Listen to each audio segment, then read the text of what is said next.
তো বন্ধুরা, আপনারা সবাই জানেন যে এমপ্লয়মেন্ট ব্যাংকে অনলাইন আবেদন করার পর সেটা নিয়ে গিয়ে আপনাকে এক্সচেঞ্জ অফিসে কিন্তু জমা দিয়ে আসতে হতো। কিন্তু বর্তমানে কিছু নিয়মের পরিবর্তন হয়েছে। আপনার কিন্তু আর এক্সচেঞ্জ অফিসে ডকুমেন্টস কিন্তু জমা দিয়ে আসতে হবে না। আপনি কিন্তু অনলাইন আবেদন করে দিলেই আপনার কাজ শেষ। আপনাকে আর কিছু কোথাও জমা দিতে হবে না, আপনি অনলাইন আবেদন করে দিলেই হয়ে যাবে। বর্তমানে কিন্তু অনলাইন আবেদন করার জন্য বিভিন্ন নিয়মের পরিবর্তন হয়েছে এবং কিন্তু আপনাকে ডকুমেন্টস কিন্তু আপলোড করতে হবে। তো কি নিয়মের পরিবর্তন হয়েছে এবং কিভাবে ফর্ম ফিল আপ করবেন, কি কি ডকুমেন্টস এখানে আপলোড করতে হবে, সমস্ত বিষয়ে বিস্তারিত কিন্তু আলোচনা করব। সেই জন্য ভিডিওটা প্রথম থেকে শেষ পর্যন্ত অবশ্যই দেখবেন মনোযোগ সহকারে। এবং আমাদের চ্যানেলে প্রথমবার ভিজিট করে থাকলে আমাদের চ্যানেলটিকে সাবস্ক্রাইব করে রাখুন এবং পাশে থাকা বেল বাটনটিকে অন করে রাখুন, কারণ আমরা এরকম রিলেটেড নিত্য ভিডিও নিয়ে আসি। তো চলুন আজকে ভিডিওটা শুরু করা যাক। প্রথমত এই অফিসিয়ালে চলে আসবেন, এর লিঙ্ক কিন্তু ভিডিও ডেসক্রিপশনে দিয়ে দেবো, সেখান থেকে ডাইরেক্ট এখানে চলে আসবেন। এখানে চলে আসার পর তারপরে এখান থেকে আপনাকে অনলাইন কিন্তু আবেদন কিন্তু করতে হবে। তো অনলাইন আবেদন করার জন্য প্রথমে এখানে দেখতে পাচ্ছেন জব সিকার বলে একটা অপশন কিন্তু আপনার সামনে শো হয়ে গেছে। এই অপশনে কিন্তু আপনি ক্লিক করবেন। এই অপশনে ক্লিক করার পর নিউ এনরোলমেন্ট এই অপশনে ক্লিক করবেন। এই অপশনে ক্লিক করার পর এখানে টার্ম এন্ড কন্ডিশন দেওয়া আছে, ঠিক চিহ্ন মারবেন, মারার পর এখানে অ্যাকসেপ্ট এন্ড কন্টিনিউ বাটনে কিন্তু ক্লিক করবেন। এই অপশনে ক্লিক করার পর তারপর দেখতে পাচ্ছেন আপনার সামনে নতুন একটি পেজ ওপেন হয়ে গেছে। এরপর দেখে নিন যে কি কি ডকুমেন্টস আপনাকে আপলোড করতে হবে। তো এখানে দেখতে পাচ্ছেন name and date of birth. তো আপনার নাম এবং ডেট অফ বার্থ প্রুফ হিসেবে এখান থেকে আপনি মাধ্যমিকের অ্যাডমিট এখানে দিতে পারেন, অথবা কিন্তু মাধ্যমিকের সার্টিফিকেট এখানে দিতে পারেন, অথবা এখানে ট্রান্সফার সার্টিফিকেট দিতে পারেন, অথবা কিন্তু এখানে বার্থ সার্টিফিকেট দিতে পারেন। এই করে ডকুমেন্টের মধ্যে যেই ডকুমেন্টসটা আপনার আছে সেই ডকুমেন্টসটা এখানে আপনাকে দিতে হবে। এবার প্রুফ অফ রেসিডেন্সিয়াল হিসেবে এখানে আপনারা রেশন কার্ড দিতে পারেন, অথবা ভোটার কার্ড, অথবা পাসপোর্ট, অথবা আধার কার্ড কিন্তু এখানে সাবমিট করতে পারেন। এবার কাস্ট সার্টিফিকেট হিসেবে কাস্ট সার্টিফিকেট আপনি দেবেন, কার্ড হিসেবে আপনি যেই কাস্টে তার সার্টিফিকেট কিন্তু সাবমিট করতে হবে। এবার যদি আপনি হ্যান্ডিক্যাপ হয়ে থাকেন তার কিন্তু সার্টিফিকেট আপনাকে এখানে কিন্তু আপলোড করতে হবে, ঠিক আছে। এরপর কিন্তু এডুকেশনাল সার্টিফিকেট, আপনারা কিন্তু এডুকেশনাল সার্টিফিকেট হিসেবে আপনি কিন্তু এখানে যে এক্সামের কিন্তু মার্কশিট এখানে আপলোড করতে পারেন, অথবা কিন্তু ট্রান্সফার সার্টিফিকেট এখানে আপলোড করতে হবে, ঠিক আছে। এইগুলো ডকুমেন্টস কিন্তু লাগবে। তো এবার কিভাবে ফর্মটা ফিল আপ করবেন, ঠিক আছে। এবার ফর্মটা ফিল আপ করার জন্য প্রথম দেখতে পাচ্ছেন পার্সোনাল ইনফরমেশন আপনারা কিন্তু বসাতে হবে। পার্সোনাল ইনফরমেশন এখানে বসাতে হবে। তো প্রথমে আপনার নামটা কিন্তু বসিয়ে দেবেন, আপনার পুরো নামটা কিন্তু এখানে একদম সঠিকভাবে কিন্তু বসিয়ে দেবেন, ঠিক আছে। পুরো নামটা বসিয়ে দেবেন। নামটা বসিয়ে দেওয়ার পর তারপরে আপনার ফাদার্স নেম, আপনার কিন্তু বাবার নাম অথবা মায়ের নাম কিন্তু বসিয়ে দেবেন। বসিয়ে দেওয়ার পর এখানে আপনার যদি বিবাহিত হয়ে থাকেন তাহলে স্ত্রীর নাম বসিয়ে দেবেন, যদি কোনো মহিলা আবেদন করে থাকেন তাহলে কিন্তু তার স্বামীর নাম এখানে বসিয়ে দেবেন, ঠিক আছে। বসিয়ে দেওয়ার পর তারপরে এখানে লিঙ্গ, এখানে সেক্স এখানে সিলেক্ট করবেন, মেল বা ফিমেল এখানে সিলেক্ট করে নেওয়ার পর তারপরে আপনি কোন কাস্টের, এসসি ওবিসি জেনারেল যেই কাস্টে হয়ে থাকেন না কেন সেই কাস্টটা এখান থেকে সিলেক্ট করে নেবেন। তারপরে ধর্ম এখান থেকে আপনি হিন্দু মুসলিম যেটা থেকে এখান থেকে সিলেক্ট করে নেবেন। সিলেক্ট করে নেওয়ার পর তারপরে আপনি বিবাহিত বা অবিবাহিত এখান থেকে আপনি সিলেক্ট করে নেবেন, ঠিক আছে। সিলেক্ট করে নেওয়ার পর এখানে ডেট অফ বার্থ, আপনার পুরো ডেট অফ বার্থ কিন্তু এখানে বসিয়ে দেবেন। ডেট অফ বার্থ সঠিকভাবে বসিয়ে দেওয়ার পর আপনি যদি প্রতিবন্ধী হয়ে থাকেন তাহলে ইয়েস করবেন অথবা নো করে দেবেন। তো এরপর দেখতে হবে আপনি এক্স সার্ভিসের মধ্যে হয়ে থাকেন, ইয়েস করবেন অথবা নো করে দেবেন, ঠিক আছে। তো এরপর হচ্ছে আপনার পোস্টাল অ্যাড্রেস, আপনার অ্যাড্রেসটা কিন্তু বসিয়ে দেবেন। এখানে আপনার অ্যাড্রেসটা বসিয়ে দেওয়ার পর স্টেট এখানে দেওয়া আছে, এরপর ডিস্ট্রিক্ট এখান থেকে আপনার ডিস্ট্রিক্ট সিলেক্ট করে নেবেন। এরপর আপনার সাব ডিভিশন এখান থেকে আপনি সিলেক্ট করে নেবেন।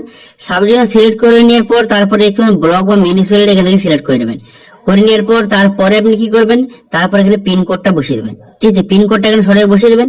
পিন কোডটা এখানে বসিয়ে দেওয়ার পর তারপর কিন্তু আপনার যেই পিন কোড অনুযায়ী আপনার যে এক্সচেঞ্জ অফিস কোথায় আছে বা কোন এক্সচেঞ্জ অফিসে আপনার নিয়ারেস্ট সেই এটা এখান থেকে সিলেক্ট করে নেবেন, ঠিক আছে।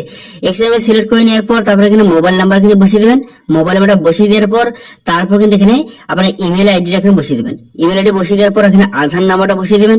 এখানে আধার নাম্বারটা বসিয়ে দেওয়ার পর তার নিচে দিকে আসবেন, নিচে আসার পর এডুকেশনাল ডিটেলস বসে যাবে। প্রথমে এক্সাম পাস, আপনি কোন কতদূর পড়াশোনা করেছেন তার এক্সাম পাসটাকে বসিয়ে দেবেন। তারপরে কোন ইউনিভার্সিটি বা কোন বোর্ড থেকে করেছেন সেটা এখান থেকে সিলেক্ট করে নেবেন। করে নেওয়ার পর আপনি কোন সাবজেক্ট বা কোন ট্রেড নিয়ে পড়ছেন সেটা এখান থেকে আপনি সিলেক্ট করে নেবেন, ঠিক আছে। কোন ট্রেড বা কোন সাবজেক্ট নিয়ে আপনি পড়াশোনা করছেন এখান থেকে সেটা সিলেক্ট করে নেবেন। এবার যদি আপনার মাধ্যমিক যদি হয়ে থাকে তাহলে কিন্তু এগুলো কিন্তু অপশন কিন্তু আসবে না, ঠিক আছে। যেহেতু আমি এখানে পোস্ট গ্রাজুয়েশন করেছি সেই জন্য কিন্তু এইসব অপশনগুলি আসছে। তারপর ঠিক আছে, তারপরে কবে আপনি যে পাস করেছেন তো সেটা আপনি এখানে বসিয়ে দেবেন। কবে পাস করেছেন সেটা ইয়ারটা বসিয়ে দেবেন। এখানে ইয়ারটা বসিয়ে দেওয়ার পর তারপরে কত পার্সেন্ট নাম্বার পেয়েছেন সেটা এখানে বসিয়ে দেবেন, ঠিক আছে। তো আপনার এডুকেশন কোয়ালিফিকেশন অনুযায়ী আপনি যত পড়াশোনা করছেন সেটা এখান থেকে সিলেক্ট করে নেবেন। করে নেওয়ার পর পাসিং ইয়ার এবং কত পার্সেন্ট নাম্বার পেয়েছেন সেটা বসিয়ে এখানে অ্যাড নিউ অপশন কিন্তু ক্লিক করে অ্যাড করে নেবেন, ঠিক আছে। তো এইভাবে কিন্তু যতদূর পড়াশোনা করছেন একের পর এক করে অ্যাড করে নেবেন। প্রথমে করবেন মাধ্যমিক, তারপর উচ্চ মাধ্যমিক, তারপরে আপনার যে কলেজ করেছেন সেটা একের পর অ্যাড করে নেবেন। অ্যাড সমস্ত কিছু করে নেওয়ার পর তারপরে আপনি কি করবেন, তারপরে দেখতে পাচ্ছেন এখানে ল্যাঙ্গুয়েজ কিন্তু আপনাকে দিতে হবে। ঠিক আছে, আপনি যে কোন ভাষায় আপনি পড়াশোনা করছেন বা কোন ভাষা আপনি জানেন সেই ল্যাঙ্গুয়েজটা কিন্তু এখানে সিলেক্ট করতে হবে। ঠিক আছে, ল্যাঙ্গুয়েজটা সিলেক্ট করে নেওয়ার পর তারপরে আপনি সেটা যদি পড়তে জানেন অথবা সেই ল্যাঙ্গুয়েজ যদি লিখতে জানেন অথবা কথা বলতে জানেন সেটা এখানে ঠিক ছিল মেরে নেবেন। ঠিক আছে, এখানে আপনি যতগুলো ল্যাঙ্গুয়েজ জানেন এখানে অ্যাড করে নেবেন। ঠিক আছে, এগুলোকে অ্যাড করে নেবেন। অ্যাড করে নেওয়ার পর তারপরে আপনি কি করবেন, তারপরে এখানে দেখতে পাচ্ছেন যে শারীরিক পরিমাপ ফিজিক্যাল মেজারমেন্ট এখান থেকে আপনাকে সিলেক্ট করতে হবে। ঠিক আছে, ফিজিক্যাল মেজারমেন্ট এখান থেকে আপনি সিলেক্ট করবেন। প্রথমে ল্যাঙ্গুয়েজ এখান থেকে সিলেক্ট করে নেওয়ার পর তারপরে ফিজিক্যাল মেজারমেন্ট এখান থেকে আপনাকে সিলেক্ট করতে হবে। তো প্রথম যেটা করতে হবে সেটা হচ্ছে হাইট, আপনার উচ্চতা। আপনার উচ্চতা কত সেমি সেটা সেমিতে কিন্তু বসাবেন। তারপরে কিন্তু এখানে কিন্তু আপনার ওয়েট, আপনার কত ওজন সেটা কেজিতে এখানে বসাবেন। এরপরে দেখতে পাচ্ছেন আপনার আপনার চেস্টটা কত সেটা হচ্ছে সেমিতে এখান থেকে আপনি বসে নেবেন। ঠিক আছে, আপনার শারীরিক মেজারমেন্ট এখানে এখানে বসে নেবেন। বসে নেওয়ার পর তারপর কিন্তু আপনাকে ফটো এবং সিভি কিন্তু আপলোড করতে হবে। ঠিক আছে, ফটো এবং সিভি আপলোড করতে হবে। এখানে ফটোটা আপনি আপলোড করে দেবেন 500 কপির মধ্যে, সঙ্গে কিন্তু সিগনেচার থাকবে। ফটোয় কিন্তু সিগনেচার করে নেবেন, সিগনেচার করে নিয়ে কিন্তু সেটা আপলোড করে দেবেন। সেটা কিন্তু 500 কপির মধ্যে হতে হবে, জেপিজি ফরম্যাটে। ঠিক আছে, জেপিজি ফরম্যাটে 500 কপির মধ্যে হতে হবে, সেটা আপলোড এখান থেকে করে নেবেন। করে নেওয়ার পর তার সিভি, এখানে সিভি আপলোড করে নেবেন। এটা কিন্তু 200 কপির মধ্যে হতে হবে, এটা কিন্তু ডিওসি ফরম্যাটে।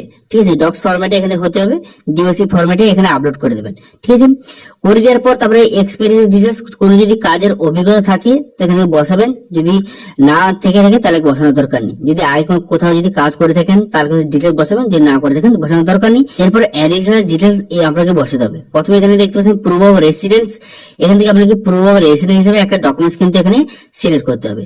তো প্রুফ অফ রেসিডেন্স হিসেবে এখানে কোন ডকুমেন্টস আপনি দিতে পারেন, তো এখান থেকে আপনি ration card, voter card, passport অথবা আধার কার্ড কিন্তু এখানে আপনি সিলেক্ট করবেন। তো যেইটা সিলেক্ট করবেন তার কিন্তু নাম্বার এখানে বসিয়ে দেবেন। ঠিক আছে, যেইটা ডকুমেন্ট সিলেক্ট করবেন তার নাম্বারটা এখানে সঠিকভাবে বসিয়ে দেবেন। নাম্বারটা সঠিকভাবে বসিয়ে দেওয়ার পর তারপর এখান থেকে আপনার উইদিন কান্ট্রি এখান থেকে সিলেক্ট করা আছে, এটা কিন্তু আপনি রাখবেন, অথবা কিন্তু আপনি উইদিন স্টেটও কিন্তু এখানে করতে পারেন। ঠিক আছে, তো আমি আপনাদের বলবো এখানে উইদিন কান্ট্রি এখানে রেখে দিন, কোনো সমস্যা হবে না। তারপরে যদি আপনি বিপিএল হয়ে থাকেন তাহলে কিন্তু ইয়েস করবেন অথবা এখানে নো করে দেবেন। তারপর কিন্তু আপনার এডিশনাল ইনফরমেশন, আবার যদি কোনো আরো কোনো অতিরিক্ত যদি ইনফরমেশন থাকে তো এখানে বসিয়ে দেবেন, যদি না থাকে বসানোর দরকার নেই। ঠিক আছে, বোঝা গেল। তারপরে কি করবেন, তারপর এখানে দেখতে পাবেন যে সিকিউরিটি কোড, এই যে কোডটাকে এখানে বসিয়ে দেবেন। এখানে বসিয়ে দেওয়ার পর তারপরে এখানে দুটো ঠিক চিহ্ন মেরে দেবেন। তারপরে এখানে আই হ্যাভ রিড এই সমস্ত বসিয়ে দেওয়ার পর এখানে কিন্তু দুটো ঠিক চিহ্ন মেরে দেবেন। ঠিক আছে, সিকিউরিটি কোডটা বসিয়ে দেওয়ার পর দুটো ঠিক চিহ্ন মেরে দেওয়ার পর তারপর কিন্তু এখানে সাবমিট বাটন দেখতে পাচ্ছেন, এই সাবমিট বাটনে কিন্তু আপনি ক্লিক করবেন। ঠিক আছে, সমস্ত ডিটেইলস পুনরায় কিন্তু একবার চেক করে নেবেন। সমস্ত ডিটেইলস চেক করে নেওয়ার পর সমস্যাটা বসিয়ে দেওয়ার পর সাবমিট বাটনে ক্লিক করবেন। ঠিক আছে, সাবমিট বাটনে ক্লিক করে দেওয়ার সঙ্গে সঙ্গে আপনারা কিন্তু নেক্সট পেজে কিন্তু নিয়ে চলে যাবে। নেক্সট পেজে নিয়ে চলে দেখতে পাবেন নেক্সট পেজে কিন্তু ওপেন হয়ে গেল। এখানে কিন্তু আপনার সমস্ত ডিটেইলস শো হয়ে গেছে। এরপর কিন্তু আপনাকে ডকুমেন্টস কিন্তু আপলোড করতে হবে। তো ডকুমেন্ট হিসাবে আমি বলেছিলাম, আগেই প্রথম বলে দিয়েছিলাম যে নেম এবং ডেট অফ প্রুফ হিসেবে আপনি কিন্তু মাধ্যমিকের অ্যাডমিট অথবা কিন্তু সার্টিফিকেট অথবা ট্রান্সফার সার্টিফিকেট অথবা বার্থ সার্টিফিকেট এখানে আপলোড করতে পারেন। তো এর মধ্যে মানে যেই ডকুমেন্টসটা আপনি আপলোড করতে চান সেই ডকুমেন্টসটা কিন্তু এখানে আপলোড করতে হবে। তো এখানে আপলোড করার জন্য প্রথমে কি করবেন, এখানে চুজ ফাইল অপশনে ক্লিক করবেন। করে দেওয়ার পর কিন্তু ডকুমেন্টসটা কিন্তু আপলোড করে দেবেন। ডকুমেন্টসটা কিন্তু অবশ্যই কিন্তু পিডিএফ ফরম্যাটে হতে হবে। ঠিক আছে, জেপিজি ফরম্যাটে কিন্তু ডকুমেন্টসটা সামনে নেবে না। দেখতে পাচ্ছেন জেপিজি ফরম্যাটটা নিল না, সেই জন্য এখানে পিডিএফ ফরম্যাট কিন্তু আপনি আপলোড করবেন। ঠিক আছে, পিডিএফ ফরম্যাটে আপলোড করলে আপনার অবশ্যই কিন্তু আপলোড নিয়ে নেবে, সেই জন্য কিন্তু পিডিএফ ফরম্যাটে এখানে ডকুমেন্টসটা আপলোড করবেন। আপলোড করে দিলেই কিন্তু এই ডকুমেন্টসটা দেখতে পাচ্ছেন, আপলোড অপশনে ক্লিক করবেন। এখানে চুজ ফাইল অপশনে ক্লিক করে ডকুমেন্ট সিলেক্ট করে আপলোড অপশনে ক্লিক করে দিলেই আপনার ডকুমেন্টসটা আপলোড হয়ে গেল। দেখতে পাচ্ছেন আপলোড হয়ে গেল। তো এইভাবে কিন্তু আপনাকে সমস্ত ডকুমেন্টস কিন্তু এখানে একের পর এক কিন্তু আপলোড কিন্তু করতে হবে। ঠিক আছে, তো সমস্ত ডকুমেন্ট একেবারে আপলোড করে নেবেন। তারপরে দেখতে পাচ্ছেন যে প্রুফ অফ রেসিডেন্স হিসাবে আপনি ডকুমেন্টস আপলোড করবেন। সেই এই আপলোড করার জন্য চুজ ফাইল অপশনে ক্লিক করে আপনি এখানে আধার কার্ডটা সিলেক্ট করেছিলেন, সেই জন্য কিন্তু এখানে আধার কার্ডটা আপনাকে আপলোড করতে হবে। এখানে আধার কার্ড আপলোড করে দেবেন, তারপর কাস্ট সার্টিফিকেট আপলোড করে দেবেন। করে দেওয়ার পর আপনারা কতদূর পড়াশোনা করেছেন তার কিন্তু এখানে যে সার্টিফিকেটটা কিন্তু আপলোড করে দেবেন, মার্কশিটটা এখানে আপলোড করে দেবেন। ঠিক আছে, মার্কশিটটা এখানে সঠিকভাবে আপলোড করে দেবেন। তো সবগুলো একেবারে পিডিএফ ফরম্যাটে আপনি আপলোড করে দেবেন। আপলোড করে দেওয়ার পর তারপরে আপনি কি করবেন, তারপরে এখানে দেখতে পাচ্ছেন সাবমিট বাটন, এই সাবমিট বাটনে কিন্তু আপনি ক্লিক করবেন। এরপর ওকে করে দেবেন। এখানে ওকে করে দেওয়ার সঙ্গে সঙ্গে আপনার কিন্তু যে ফর্ম ফিল আপটা সাকসেসফুলি হয়ে গেল, সাবমিট হয়ে গেল। এরপর কিন্তু এখানে কিন্তু আপনাকে একটা টেম্পোরারি এনরোলমেন্ট নাম্বার প্রোভাইড করেছে। এখানে কিন্তু কবে রেজিস্ট্রেশন করেছেন, আপনার নাম সমস্ত ডিটেইলস শো হয়ে গেছে। এখানে প্রিন্ট পেজ অপশনে ক্লিক করে এই পেজটা কিন্তু প্রিন্ট আউট করে নেবেন। প্রিন্ট করে নেওয়ার পর তারপরে আপনাকে কোথাও কিন্তু যেতে হবে না, ঠিক আছে। কোথাও যে এটা এনরোলমেন্ট অফিসে গিয়ে যে জমা দিতে হতো সেটা কিন্তু আবার জমা দিতে হবে না। আপনি যে ডকুমেন্টসটা আপলোড করলেন সেটা কিন্তু ভেরিফাই করা হবে। ভেরিফাই করে দেওয়ার পর তারপর কিছুদিনের মধ্যে আপনার কিন্তু ইমেলে এবং মেসেজে কিন্তু আইডি পাসওয়ার্ড সেন্ড করে দেওয়া হবে।